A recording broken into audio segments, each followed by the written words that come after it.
Hello, I'm Bishop Dave Bonnar, Bishop of the Diocese of Youngstown. As you may know, my Episcopal motto is that all may be one. That all may be one can be a prayer for each of us to heal divisions that separate us from one another. It can also be a prayer for unity in our hearts, nurturing in each of us an undivided care for every human life. Our concern for life can never be divided and must include the preciousness of life in the womb and a committed response to protect the human dignity of all who experience poverty, violence, incarceration, illness, addiction, racism, and the effects of environmental disasters. As a bishop, my responsibility first and foremost is to shape hearts and care for souls. I'm a faith leader, not a political one. And the main way we as a church respond to the great needs of our times is in the way we live out our mission. As Bishop of Youngstown, I am grateful to our Catholic charities and parishes throughout our 6 counties for the concrete ways they accompany women, children, families, and those in need every day.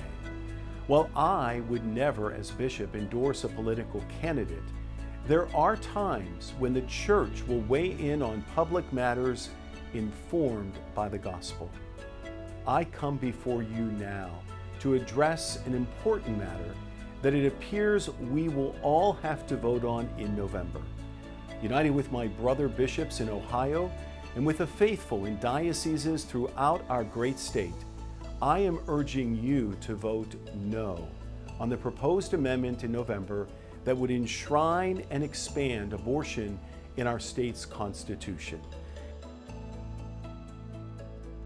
Abortion has been a polarizing issue in our country for over 50 years. Our Catholic tradition has consistently opposed abortion, and we have mourned the many lives that have been lost.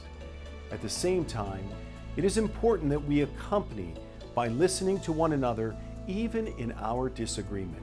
We must especially listen to women and families as they share their experiences and needs. Unfortunately, the new proposed amendment to Ohio's Constitution does not put women first. Although it claims to secure what it calls reproductive freedom and protections for health and safety, it would actually put women at risk. It would remove existing health and safety standards, such as informing women of the risks of seeking abortion. In addition to putting women at risk, the proposed constitutional amendment would put minors at risk. By using the term individual instead of adult or woman, anyone under 18 would be able to seek an abortion without parental notification or consent.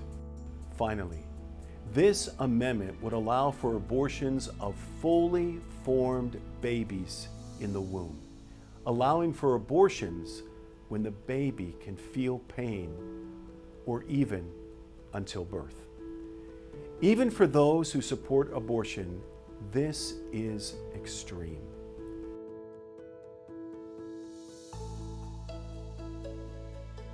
What can we do in the face of this amendment, which is a clear threat to life? The first thing always is to pray. In the months to come, we will be inviting you to pray with others throughout Ohio through a 54-day novena. As we continue the Eucharistic revival, I want to also encourage you to take your concern, worry, perhaps even anger to prayer at Mass and at Eucharistic adoration. Second, educate yourself on this amendment. Our parishes will continue to have resources available about this amendment and why it is so concerning. The lay staff of the Catholic Conference of Ohio, supported by our Ohio bishops, is producing these resources, and they are our official Catholic response to the amendment. Finally, make sure you are registered to vote and vote no on November 7th. You might also consider efforts to help others register and to get out the vote.